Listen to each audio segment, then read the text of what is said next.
Bonjour Clotilde Sey, vous êtes comédienne, vous vivez actuellement à Montréal, vous avez prêté votre voix au personnage au pluriel de la passe-miroir. Pouvez-vous vous présenter un petit peu plus pour nos auditeurs? D'accord, avec grand plaisir. D'abord, sachez que ça fait longtemps on n'a pas dit de moi que j'étais comédienne. Honnêtement, moi, je me considère plus comme une narratrice que comme une comédienne, même si j'ai une formation de comédienne quand j'étais jeune au conservatoire. Mais rapidement, j'ai bifurqué vers la musique et depuis maintenant une dizaine d'années vers la narration, qui, il est vrai, réclame pas mal de qualité au niveau du jeu et au niveau de la musique d'ailleurs. Alors voilà, et puis je suis française d'origine et je vis à Montréal depuis plus de 30 ans maintenant. Alors vous avez prêté votre voix à la saga littéraire La Passe-Miroir, écrite par Christelle Dabos, qu'on a eu en interview il y a quelques semaines. Qu'avez-vous pensé de l'histoire ? Oh non, écoutez, ça c'est une des plus belles aventures qu'il m'ait été donné de faire. Bon, évidemment, l'histoire est complètement folle. Quel imaginaire cette femme a, aussi bien, je pense à ces personnages qui sont tous tellement typés, différents, à cet imaginaire qui ramène un peu de ce qu'on a pu connaître, de ce dans l'histoire. Bon, je pense à la tour de Babel par exemple, qui est présente là, mais évidemment qui est retravaillée. Bon, il y a aussi dans cette histoire où se côtoient différents accents, différentes couleurs de peau, on retrouve aussi un souci de ce que nous vivons en ce moment sur la planète Terre.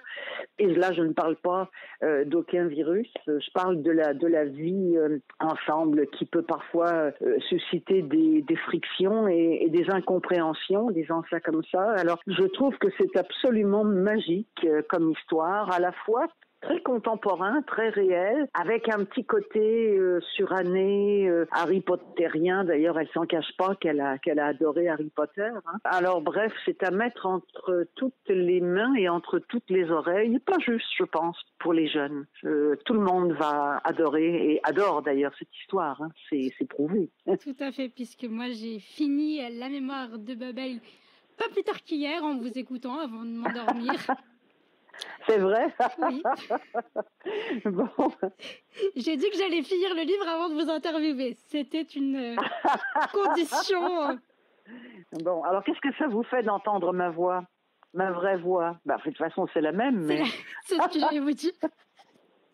C'est vrai que j'étais impressionnée par votre travail, que ce soit sur le premier, le second et le troisième tome. J'ai hâte de découvrir la sortie de La Tempête des Échos en audio prochainement. Accrochez-vous comme moi je me suis accrochée. Parce que le mille-face là, oh boy. Alors, qu'est-ce qui vous a inspiré les divers accents des personnages, comme Thorne, Ophélie, Archibald Ouais. Écoutez, honnêtement, c'est quelque chose parfois qui m'est venu spontanément. Je pense à Archibald, par exemple, de son côté. Ça m'est venu complètement spontanément. Il y en a d'autres, par contre, qu'il a fallu que je travaille. Ça a toujours été dans mon esprit le souci que les gens ne se perdent pas. Parce que lorsque tout passe par les oreilles, il est important au niveau de la narration d'être la plus claire possible pour que tout le monde s'y retrouve. D'ailleurs, je remercie Madame Dabos parce que il y a beaucoup de didascalie d'indications, si vous voulez, dans le livre qui m'ont permis à moi d'ailleurs de ne jamais me perdre. Et si moi je ne me perdais pas, je devais faire en sorte que les auditeurs ne se perdent pas. Donc, le choix des accents, je vous avouerai que parfois ça a été douloureux. Il y en a à qui j'en ai pas donné parce que j'avais trop le souci de vouloir me faire comprendre, et si j'en avais rajouté parfois, ça aurait été plus mêlant, comme on dit au Québec, qu'autre chose. Et puis, il y en a, je me suis fiée à des personnages. Bon, moi, par exemple, Bérénice, dans ma tête, c'était Dalida. Bon, alors... J'y ai pensé aussi. J'y ai pensé aussi.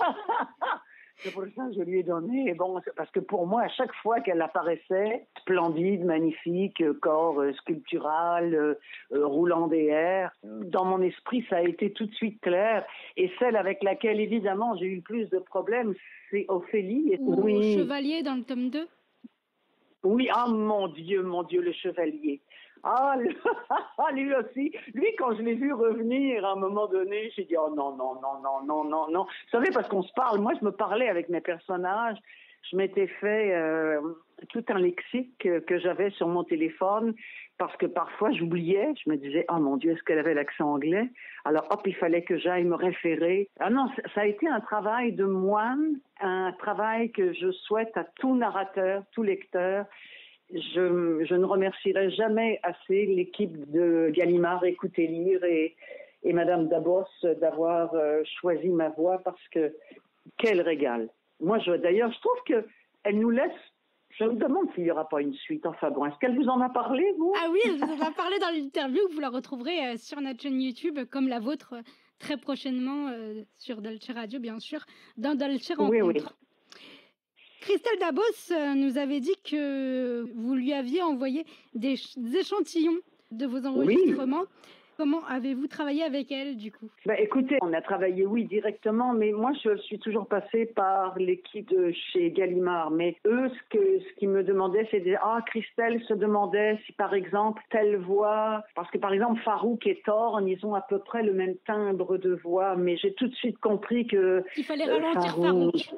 Voilà. C'est ce qu'elle nous disait. Bon, alors, au début, elle trouvait que je parlais pas assez lentement. Alors bon, donc je lui avais proposé, simplement sur mon cellulaire, je faisais tous mes tests comme ça, j'envoyais ça en Europe. Alors, c'est comme ça que les choses ont évolué. Je vous avouerai qu'en principe, sur chaque personnage, j'ai jamais eu aucun problème. À chaque fois, c'était oui, ça on prend. Donc, ça n'a pas été un travail si compliqué que ça, sauf pour quelques-uns. Je vous dis que même là, c'était pas compliqué. C'est simplement que moi, en plus, souvent, je prenais les livres un par un, donc je ne savais pas ce qui arrivait derrière. Et ça a été très compliqué. Parce que là, je me disais, oh mon Dieu, oui, mais ce personnage-là, s'il revient ou si elle revient, puis là là-dedans, il y avait le mille-face, et le mille-face, vous le savez, qui prend la voix et la physionomie de tout le monde. Quand j'ai vu arriver ça, je me suis dit, oh my God. Mais finalement, je pense que ça s'est bien passé. Effectivement, on s'en lasse pas, puisque plus jeune auditrice à la radio, elle a 9 ans, elle a écouté également votre lecture. Et elle adorait, et il fallait la couper parce qu'une fois, elle a lu plus de 3 heures d'affilée en vous écoutant. J'adore ça. Oh, vous faites ma journée. Est-ce quel matin pour vous? Alors, je rappelle pour nos auditeurs que vous êtes actuellement à Montréal et que nous sommes en France et que malgré ça, on fait votre interview. C'est la première fois que ça arrive. Mais bravo et merci de vous être intéressé à cette voix qui était derrière tous ces personnages-là. Honnêtement, vous êtes les premiers à le faire, puis ça me touche beaucoup. Nous, ça nous a particulièrement touchés parce qu'on est très sensible au handicap et donc à la cécité. Donc, on pense à tous les jeunes aveugles qui ont pu découvrir l'histoire de la passe miroir grâce à votre voix, surtout. Oui. Et vous savez que, si je peux me permettre, je ne sais pas combien de temps nous avons, mais les studios dans lesquels ont été enregistrés les 4 tomes ont été enregistrés à Montréal chez Vues et Voix. Vues et Voix, c'est l'ancienne magnétothèque et c'est là qu'on enregistrait les livres pour les personnes mal ou non voyantes.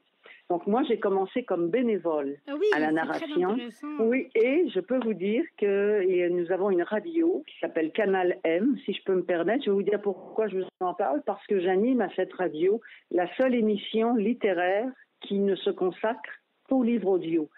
Et pas seulement ceux qui sont enregistrés chez nous, mais aux livres audio en général, à Canal M. Et l'émission s'appelle Des livres plein les oreilles.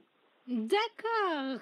Alors, avez-vous une date de sortie pour le tome 4 en audio? Écoutez, ça, faudrait voir plus avec Gallimard, mais je pense que c'est prévu pour le mois d'avril, hein, quelque chose. Mais en ce moment, tout est un petit peu au ralenti. Alors, je ne sais pas comment ça fonctionne chez vous en France, mais si tout va bien, oui, je pense que c'est prévu. Là, vous me posez une question piège un petit peu. C'est plus les gens de Gallimard qui pourraient vous dire ça, hein, l'excellente collection Écoutez lire.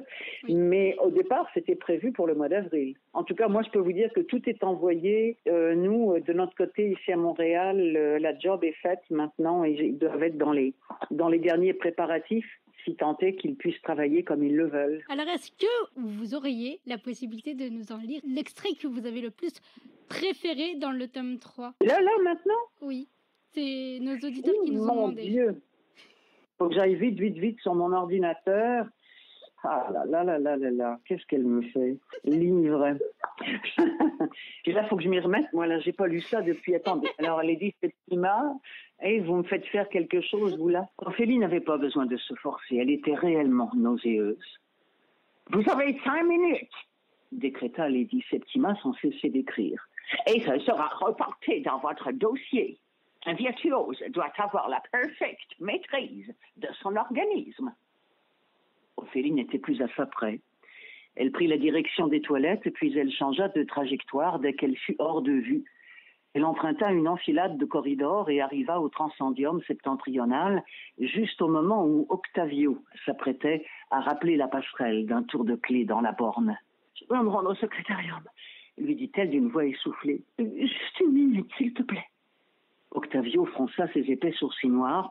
La ressemblance avec sa mère fut à cet instant plus saisissante que jamais. « Pourquoi ?» Ophélie sentit l'impatience la submerger. « Je dois parler à Sir Henry. C'est confidentiel. »« Tu ne le trouveras plus au secrétarium. Il l'a quitté à l'instant. Il sera en ville. Un dirigeable l'attend. » Ophélie songea que ce n'était décidément pas sa soirée. Rien ne se déroulait comme prévu. Elle descendit le transcendium aussi vite qu'il lui était physiquement possible de le faire. Thorne était en train de franchir les portes de l'atrium à grandes enjambées. Pour un invalide, il avait un fameux coup de talon. La différence de température entre la fraîcheur du mémorial et la nuit au dehors donna à Ophélie la sensation de pénétrer dans de l'eau chaude. Elle ne réussit à attraper Thorne qu'au moment où il passait devant la statue du soldat sans tête. La silhouette d'un dirigeable manœuvrait à l'approche du quai, sa coque étincelant sous la lune. « Attendez !» Thorne se retourna en entendant Ophélie. C'était la première fois qu'elle le voyait porter l'uniforme officiel des lords de luxe. Les dorures prenaient un éclat argenté dans le halo des lampadaires. « Je suis pressé. Les généalogistes m'ont convoqué. »« Je vais être brève. Pourquoi m'avez-vous fait ça ?»« N'oubliez pas à qui vous vous adressez. » C'est bien, j'ai reconnu la fin du chapitre. J'ai reconnu la fin du chapitre. Bon. Là, mais je commence à connaître le personnage, je commence à connaître bien l'histoire à force. Et j'imagine que j'ai beaucoup aimé et je voulais que nos auditeurs aient un petit échantillon. Tous nos livres audio commerciaux, donc qu'on enregistre et qui sont destinés à la vente, soient également disponibles dans toutes les bibliothèques en format audio, que tous ces bouquins soient accessibles aux personnes également non-voyantes ou malvoyantes. Alors, voyez-vous, je pense que oui, c'est une réalité, puis tout le monde essaie de travailler pour qu'on y parvienne, quoi, pour que les livres puissent arriver dans les oreilles de tout le monde en même temps que dans les yeux de chacun, quoi. Très important, et du coup c'est pour ça qu'on voulait vous avoir sur Delche Radio, parce qu'on avait interrogé Christelle Dabos il y a 2 semaines, tout simplement. On s'est dit qu'on allait promouvoir votre lecture pour qu'ils aient une interprétation. J'ai adoré. Moi je lisais 2-3 chapitres par soir.